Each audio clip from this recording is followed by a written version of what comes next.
Hey Sarah, Hey, what? remember last time when we on the last episode where we said, "Oh, we're off to record the bonus episode." So that was a lie. Yeah, it's not your fault. It's my fault. I got sick of the eggs. But that's still not your fault. And so here we are 2 days later. Hi everyone. Hello. Yeah. So we're a couple of liars. This is not immediately after recording Fangirl chapters whatever to whatever. This is 2 days, like no, 3 days later. 17 to 25. 17:25. Thank you. Um, You're welcome. and guess what? This is What?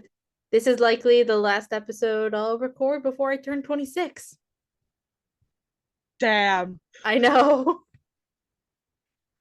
See, listeners, I think the best thing about this is I've been making fun of Alyson for being old for a while now because of the 5 Seconds of Summer song, Best Friends, Mm-hmm. which makes a comment about being on the other side of 24. I'm still on the side 24 and under. Allison's not. Yeah. Because I was born obviously the beginning of September 4th specifically, 97. Sarah was born in October 98, yet because our school we went to different school districts growing up and they were weird, so they had different cutoff times. So we still graduated the same year, despite the fact that Sarah is a baby of the class. I am but a youngin'. Mm-hmm. Allison, do you need to borrow my cane? Shut up. Ah, It's listen, I bad gotta enough. make jokes about the cane. It is bad enough Lily makes jokes about me being old because she was born in August 98. So we're only the same age for like a month. Right. Yeah. Oh, So, speaking Allison, of what are time. we doing? Oh, one more thing though before we get started. Brady started his first day of 10th grade today. You old woman, are you sure you don't need the cane? Shut up. And while I was spiraling about that, because my baby brother is a sophomore, I realized it's been 10 years since Owen and I reconnected and firmly stayed friends. So I called him about it, and he's like, holy shit, yes. And then because he also realized, yeah, my baby sister just started her freshman year of college. So we were both spiraling about similar things today. My baby brother enters fires. Come at me. And got his first tattoo. You are just in the mood to just fire shots all day, aren't you? Listen, it is a full moon, and I knew it was a full moon from the moment I walked into work. My first call this morning, I was 8 minutes of me getting screamed at. Lovely. Yeah, happy full moon, everyone. It's a Okay. blue moon. Oh, remind me to check it out after we're done recording. It is not actually blue.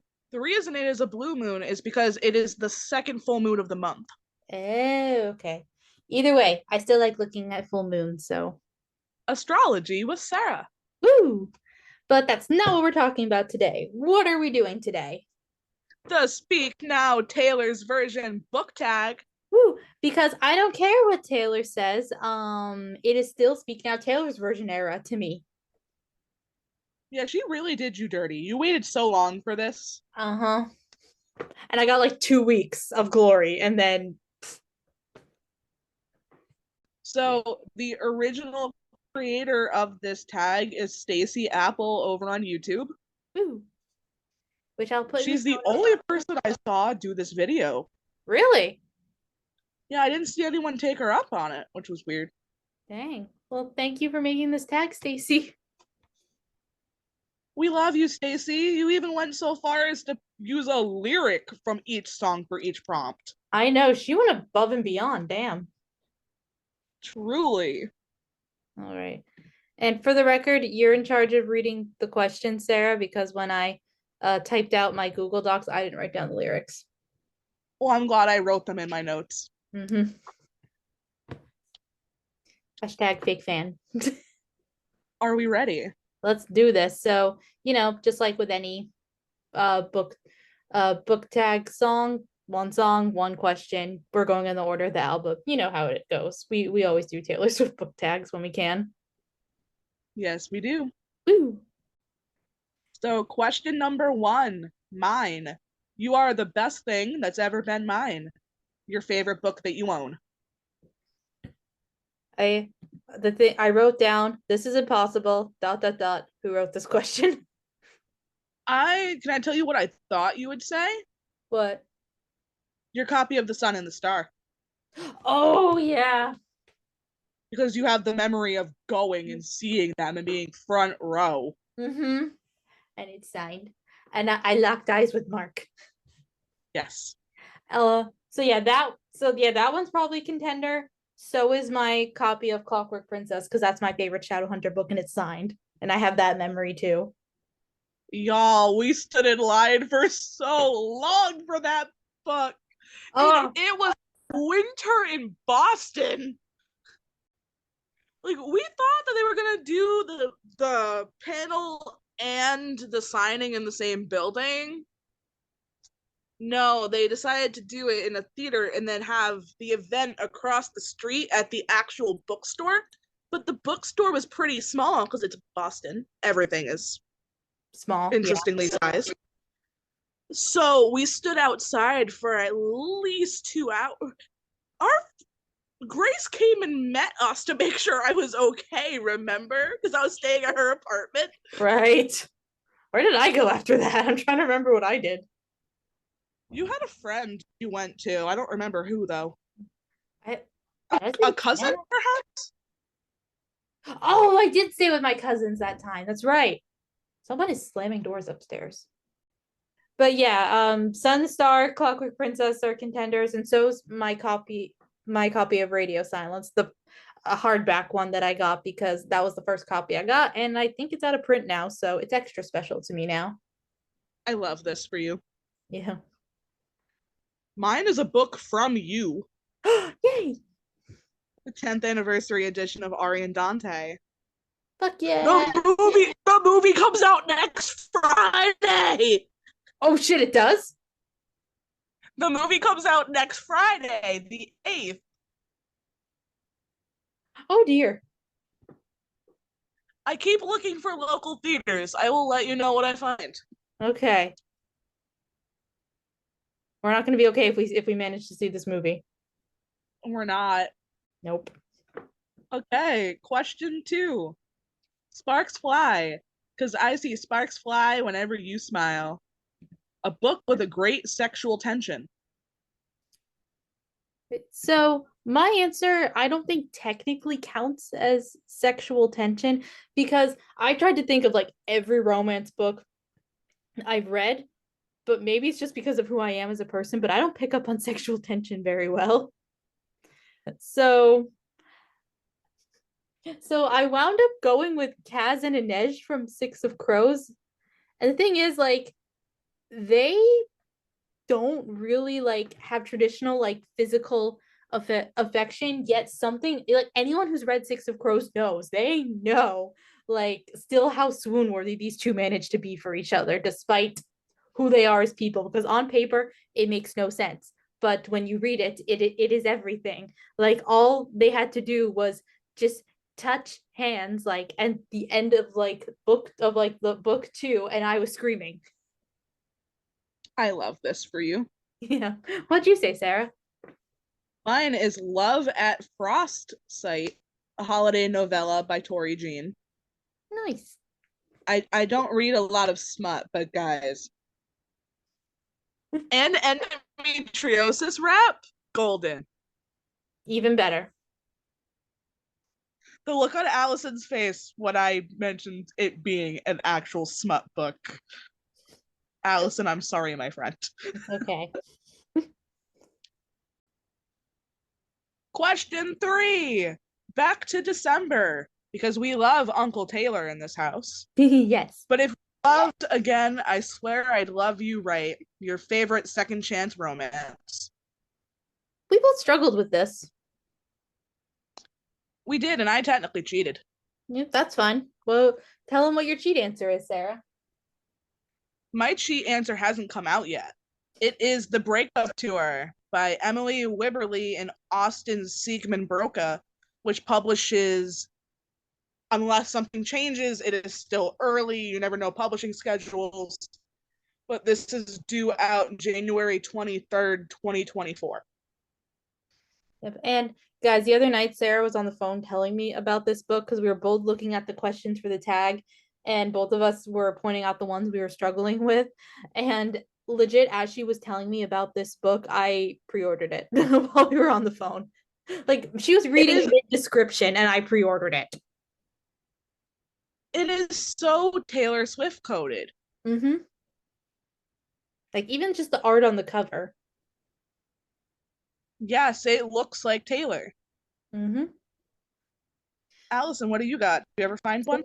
Yeah, so funny enough, I don't know if this book is technically second chance romance, but I think it probably will be. The Happy Place by Emily Henry. Because remember how we were talking and I said I had left the book at the office over the weekend? Yep. I'm going to interrupt you and tell you that I know for a fact it is. So you won the prompt. Okay, but the thing is, it's missing still. It wasn't on Where my did it desk on go? Monday. I don't know. I can't figure out for the life of me where it is because I know I had it at Go work. fight your cleaning people. I know, I come in Monday morning, it's not there. I keep like looking under seats in my car. I've checked under my desk. I've checked. I'm just frozen. Okay, I think I'm back. You are. Okay, but yeah, I You gotta cannot. fight your cleaning people. I Yes, I don't know, like, because they're not. Like I'm almost resorting now to because where I sit there are cameras. I might resort to I'm this close to resorting myself to going to HR and be like, hey, can I see the security footage? Or better yet, because they might not give it to you, ask them if they can check it. Tell them something went missing from your desk. Oh, okay. But But yeah. Fight your cleaning people, ask HR for camera footage. yeah, because I don't know when the cleaning people come. Maybe they came over the weekend. I have no idea. But the point is like it's like because without the dust jacket, it's a yellow book. It's hard to miss. Yeah. Yeah. So I'm mad because I was like about 2/3 of the way done. And I was like, oh, I can finish this over the weekend. And now it's missing. Of course it is. Remember Mhm. that time something missing went missing? This is a loving plug for our friend Matthew Dix. Oh Go my pick up his books. yeah. But yeah, his debut book is called Something Missing and it went missing. And then I found it right before I met Matt for the first time. Excuse you, I found it. Oh yeah, you found it. Sorry. It was in the back seat of your car under your seat. No, it was So we're on the way. sweatshirt. Something like that. So it was under something. But we were going to the event. No, we were And picking up Allison's Patrick. bummed because she has. Yes, but we were going to the event that day. Mm-hmm. And you had every other book, and you were so mad you couldn't find something missing. I'm pretty sure your copy says, "Dear Alyson, don't lose this again." It does.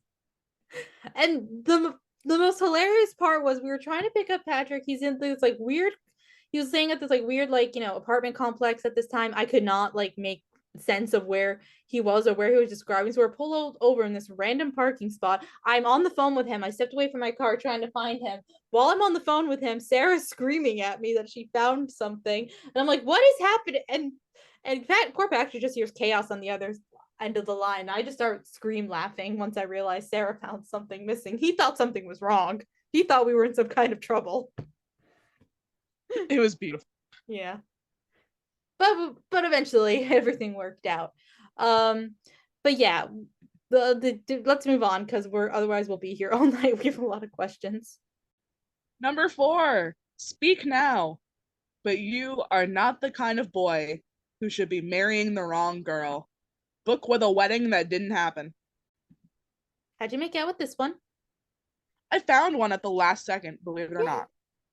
And it's kind of a cheat, but I'm gonna use it. Okay. So, The Many Lives of Mama Love, a memoir of lying, stealing, writing, and healing by Lara Love Hardin. Ooh, She talks about planning her wedding, and then she and her husband at the last minute decide to just elope instead. So they go from this huge wedding plan to, nah, let's just get eloped. But so many people showed up to their elopement that it may as well have been a wedding. that's kind of awesome. They had 20 something people at their elopement. That's basically what my parents did. They did plan a wedding, but then in the end, they eloped. Though no one showed up because they didn't tell anyone. What did they do for witnesses then? You need witnesses. No, they did one of those like drive-through Elvis weddings. Oh, so Elvis was their Yeah, witness. Elvis was their witness. They didn't even get out of the car. They literally drove up to the window. Listen, listen. Their witness was the king. That's all that matters. Exactly. And it all worked out in the end. But anyways, shout out. I do want to shout out the Princess Diaries too, because that kind of fits this question and the previous question because Mia's wedding didn't happen, and her grandma gets a second chance romance with oh my god, what's his name? The security guard. I'm gonna make you hate me and say I've never seen these movies, so I don't. Damn it! Anyway, it'll the name will hit me later, but the actual book answer that I have is A Court of Mist and Fury by Sarah J. Maas, because in book 2, Feyre is gonna get married to Tamlin, but then at the last minute she doesn't. So yay. Because Woo! Tamlin was fine in book 1, and then you realize how much he sucks in book 2, so good thing she got out of there. Good job. Speaking of getting out of things, question 5. Dear John, you should have known. A book where you don't believe the happily ever after. So I said the book, The Death Cure by James Dashner. Because well, specifically with Thomas and Brenda, because the overall story isn't really that much of a happy ending. But but like in the book, it makes it clear that Thomas and Brenda are gonna be together. And frankly, I don't buy it. Frankly, I forgot Brenda was a character until I saw the movies, which is so bad. That's terrible. Like Poor Brent. she she literally had no personality in the book, which sucks because like on paper she sounds like she's someone who would be a really interesting character, but James Dashner doesn't know how to write women, so she's literally like I forgot she existed. I forgot she was a character until I saw the Scorch Trials movie years later. I was like, oh right, that character. That lady. Yeah. And thank you Rosa Salazar for being a fantastic actress because she brought so much like wonderful personality to the character. And Brenda's still not my favorite character, but I respect her a lot more because of Rosa. So thank you, Rosa. Woo! Mine, I cannot explain without a massive spoiler, but The Last Tale of the Flower Bride by Roshani Chokshi, Oh, okay. because most of the book is built on lies. Relationships built on lies don't usually work. Question 6. Mean. Someday I'll be living in a big old city. A character who stands up for themselves.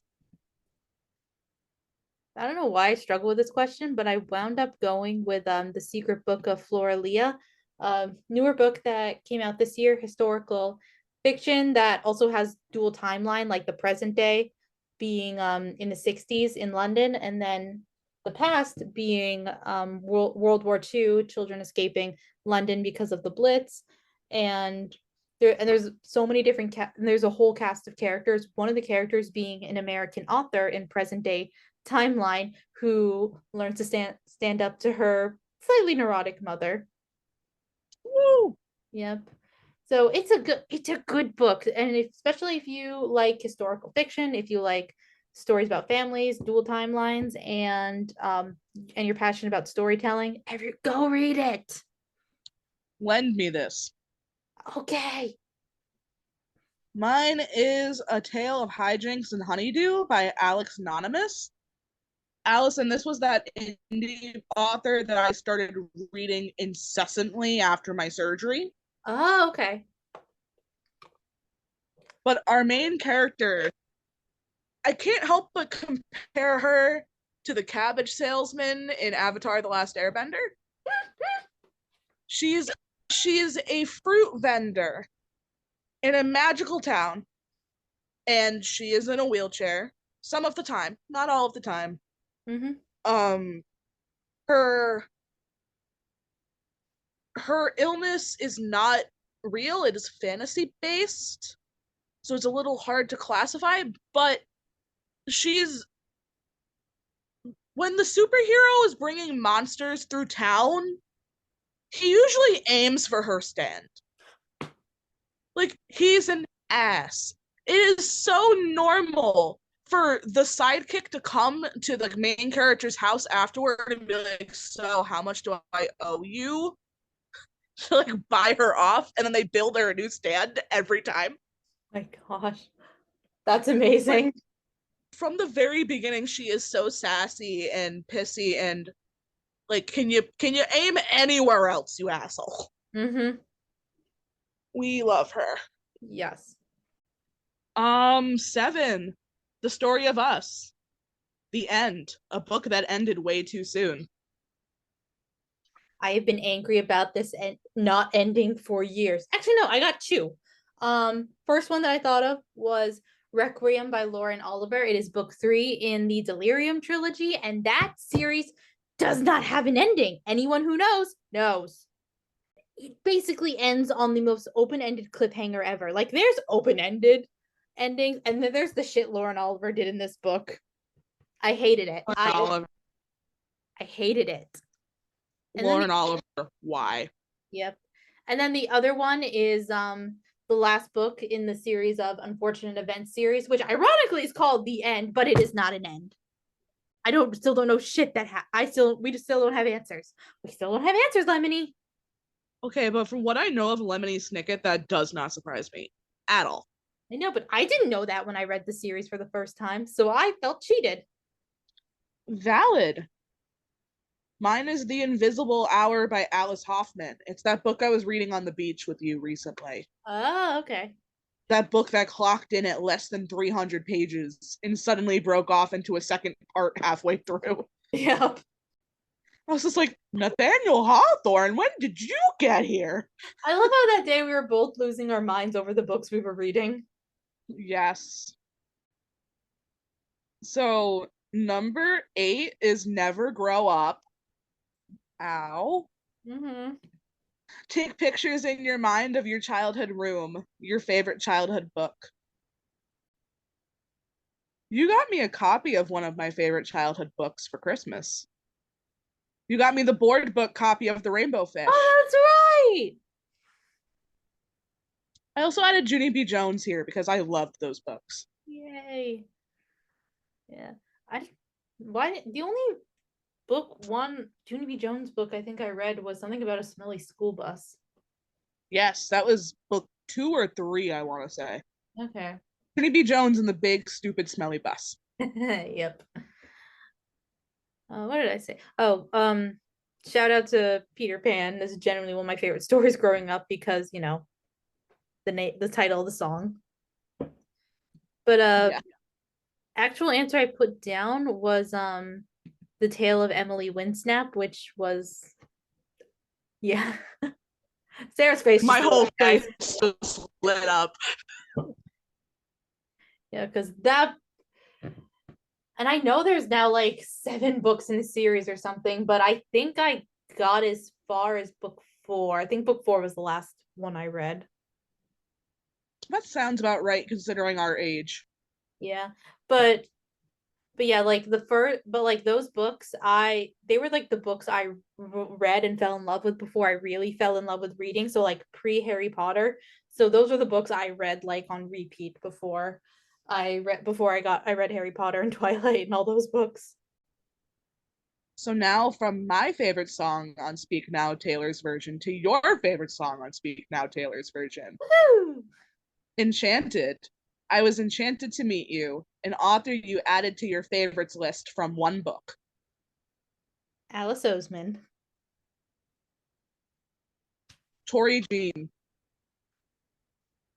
Which which was the uh what was the book that made you fall in love with them first?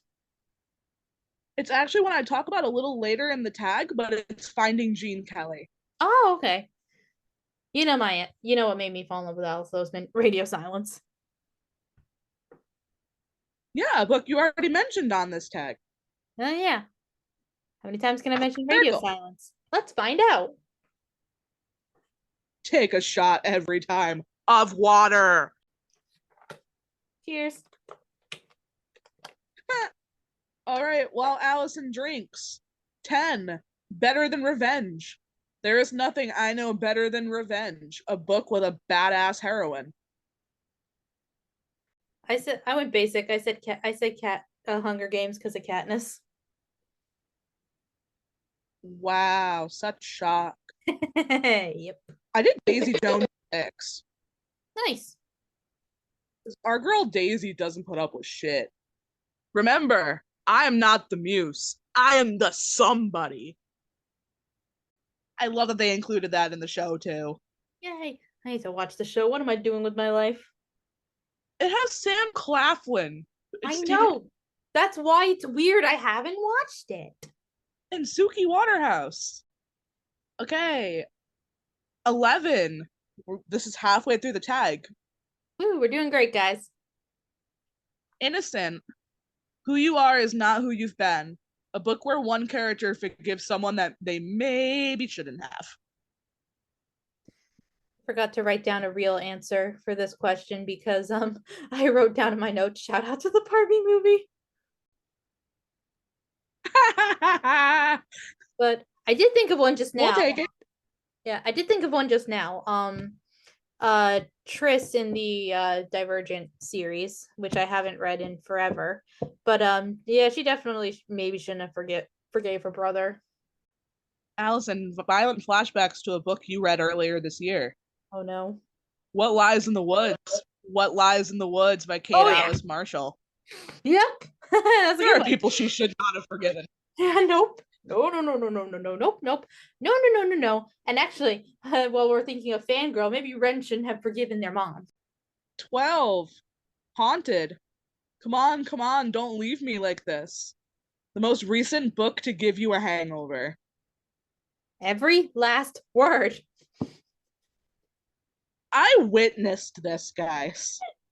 Yeah, this was the same day where Sarah's reading the Alice Hoffman book where she was like, Nathaniel Hawthorne, what are you doing here? Yeah, she witnessed me like have a meltdown. Yeah, mine was a lot less of an intense meltdown. True. Me, Nathaniel Hawthorne, is that you? You. Everything is a lie! That's true. My poor neighbors. Yeah. Mine is a book I already mentioned here. The Many Lives of Mama Love, a memoir of lying, stealing, writing, and healing by Laura Love Hardin, which I finished today. Yay! I finished it in the last 2 minutes of my lunch break and went back to my desk just looking lost. I was still with her. I mean, if it makes you feel any better, I have spoiler alert, I have some repeat dancers. Noise. So we're in the same boat. 13. Taylor's Lucky Number. Last Kiss. I never imagined we'd end like this. A book that ended a series in an amazing, or not so amazing, way. I have an answer for both. One that I thought of just now, the not so amazing way, being Allegiant, because now all the Divergent memories are resurfacing. And the one that did end an amazing way is Serpent Shadow by Rick Riordan, which in my opinion is his most underrated series and by far most underrated series finale of his. Okay, Sarah yawn. Oh no, I need to yawn. Mine's a little controversial, but I feel like you'll be with me on this one. Okay. This is a not so amazing ending. Aristotle and Dante dive into the waters of the world You know, I by did. Benjamin Alyson. Yeah, I understand. You know what he did. I know. I'm still not over it. I know. If only he didn't do And the I'm wrong also thing. so not prepared to see that character on screen. Yeah, no. I know you're not. I will cry because it's before the terrible things happen to him. So 14 is a book, is a question that Alyson has many answers to. I know her well. Long live. Long live. I had the time of my life fighting dragons with you. An author you'd fight for. Okay, be proud of me. I managed to narrow it down to only two. And Can I give an opposite answer? sure. An author I would fight? Mhm. And no, it is not the turf that is J.K. Rowling. Stephanie Meyer. I would love to just go after her For for legal so reasons. many reasons. Just the whole imprinting thing, just why? The fact that she totally took advantage of the lore of the Quileute tribe and gave them nothing in return. Yeah, that's a little shady. So who would you fight for? So I want to see. I want you to guess because the just two authors that I would fight for. I feel like you already know. I feel like it's Alyson Rick. Yes. Alice Oseman and Rick Riordan. I know Yeah. my best friend well. She knows me too well, guys. All too well. But My answer is Tori Jean, who in a few more questions I will talk more about. okay. 15 hours. People throw rocks at things that shine. A book you loved that others didn't. Big yawn from Alyson. I was giving anyway. So I said I'm hoping more people like end up liking this book in the near future, but I said Ballad of Songbirds and Snakes by Suzanne Collins, which I only have like 10 podcast episodes dedicated to. I may like this book. Really? Yep. And actually, yeah, Suzanne Collins is probably number 3 author I would fight for. Woo. I'm hoping that like after this movie, the Ballad of Songbirds and Snakes, that I don't know, maybe more people get it or get what the story was trying to do, because Francis Lawrence managed to kind of do that with Mockingjay. Like he made like I didn't really get Mockingjay when I first read it, but then after seeing the movies and thinking about it and rereading it, I have a whole new appreciation for Mockingjay. So I'm hoping that happens for more people with Ballad in this movie. So my answer is a cheat. I'm doing the opposite of what you just did, Okay. where you just talked about a movie you think will change the opinion of the book. I'm going to talk about Daisy Jones and the Six. Okay. You know how much I love that show. Mm-hmm. And you read the book back in the day. Yep. You know how a huge part of the book is that they're unreliable narrators? Mm-hmm. And you can tell from the way their interviews don't always line up 100%. Yeah. The show is not in that format. Oh. So a lot of people, they still include the interviews once in a while, but you more see things how they happened. And a lot of viewers of the show who've also read the book totally missed the fact that these narrators are meant to be unreliable. Mm-hmm. So they're like, oh, they did the characters so dirty. This never happened. Yes, it did. They just lied about it. Obviously lied about it. Please read the book again. Okay. Guess I'll watch the show and reread the book. Woo. Woo.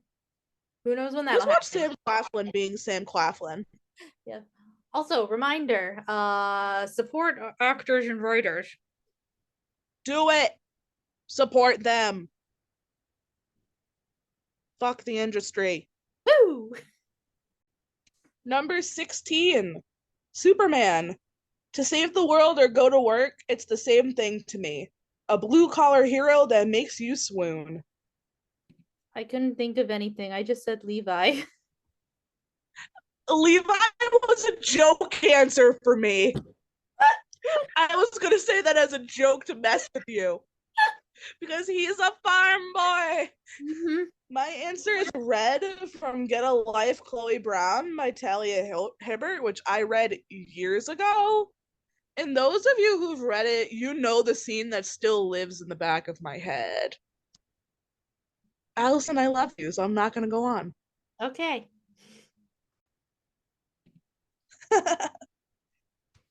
Are we moving on to the next? Yep. 17, the song that you and I keep singing at each other all the time. Electric Touch, featuring Fall Out Boy. Woo. Got a feeling your electric touch could fill this ghost town up with life. A book that made you feel better or helped you cope with real life issues. Um, Hold on. I just changed my mind on what the answer should be. So you're witnessing this in real time, y'all. But I'm gonna say Do you want me Loveless to by go ahead Alyson. to give this message? Oh wait, what'd you say, Sarah? Your audio went weird. You're fine. As someone who knows you and loves you, this is such a good answer. Yep. Cause because getting a little personal for Justice Lakent. I have been the single friend my entire life, and it comes with with very specific hurdles. And the main character in this book is, well, she's aro ace and single, so I can very much relate to that struggle of being surrounded by people who are coupling up and getting into romantic relationships and feeling like you're excluded in some way. And also she does Shakespeare production in the book too, which is very me as well. So yeah, look, so Loveless is a fantastic book and another underrated Alice Oseman work, I feel like. Such a good choice for you. Mm-hmm. Mine, which I've mentioned a couple of times but haven't actually used as an answer, is Finding Gene Kelly by Tori Jean. The main character in this book has endometriosis, and I first read it during the time period where we were waiting for my surgery to see if I would get my diagnosis. Which, spoiler alert, I didn't. We still don't know what's wrong with me. Hey. But seeing a character exist in the pain that I was constantly in and still have a life, and spoiler alert, go on to find love, meant so much to me at the time. I love that so much for you. We're getting very personal with our answers to Yeah, that I know. question. What the hell? Make a sarcastic joke. No, because the next question is also deeply personal for me. Damn it! When Emma falls in love, because she's the kind of book that you can't put down, a recent read that you couldn't put down. Every last word. As you witnessed. As I witnessed. Mm-hmm. Mine, I took a very literal take to couldn't put down. Mm-hmm. Mine is How to Endo, A Guide to Surviving and Thriving with Endometriosis by Bridget Hustwaite. I read this book waiting for my surgery, and when I tell you that book went with me everywhere for a while, because it lays out a lot of important information that was relevant at that point in my life. Now it just lives in my brain and isn't relevant anymore, but hey, that's fine. So good. The more you know. Next one, 19, because again, we love Uncle Taylor of this house. I Can See You. And I Could See You being my addiction. A book that made you want to binge a series or author. I said Seven Husbands of Evelyn Hugo because that was my gateway drug to Taylor Jenkins Reid. Totally valid. Mhm. Mine was We Are Okay by Nina LaCour because that was my gateway drug to her. Woo! You know, You witnessed me read her whole backlog. oh, I did, and it was great. Although, actually, um, I still haven't read Carrie Sato is Back, and nor have I read two of her backlist books. But the other two backlist books of Taylor's that I remember reading back to back and crying over both of them. I remember this for you. Mm-hmm. Number 20, Castles Crumbling, featuring Haley Williams. Ooh. And You Don't Want to Know Me, I Will Just Let You Down, a book that made you cry or feel sad. I mean, my two classic answers are Clockwork Princess and Mockingjay. Wow, not stereotypical at all for you. I know! How original! Mine is Lazarus Rises, amongst other things, by Berkeley Novak Stoles. You and I have talked about this book before, Mm-hmm. but this is a poetry collection that the author wrote in the wake of their brother's unaliving. It is written within the first year of his death and is the author trying to process that grief, but through words, but also through the hit CW TV show Supernatural. Which is amazing. That poetry collection is so good. It hurts. 21. Foolish One. Stop checking your mailbox for confessions of love, a favorite epistolary romance. How'd you fare with this one? I read this book years ago, but it fits. And I apologize now for the fact that I'm probably going to butcher part of it. Okay. The Guernsey Literary and Potato Peel Pie Society by Marianne Schaefer and Annie Barrows. Takes place after World War II. It is about a love of books, but also two characters finding love through letters that they're writing to and from the island of Guernsey. I wrote attachments question mark by Rainbow Rowell. I will accept. Yeah, it's the closest I could come up with, guys, because guy falls in love with woman by essentially stalking her emails because that's his job. Yeah. And Alyson, we've made it to the end of the tag. Oh my goodness. We're on the last question.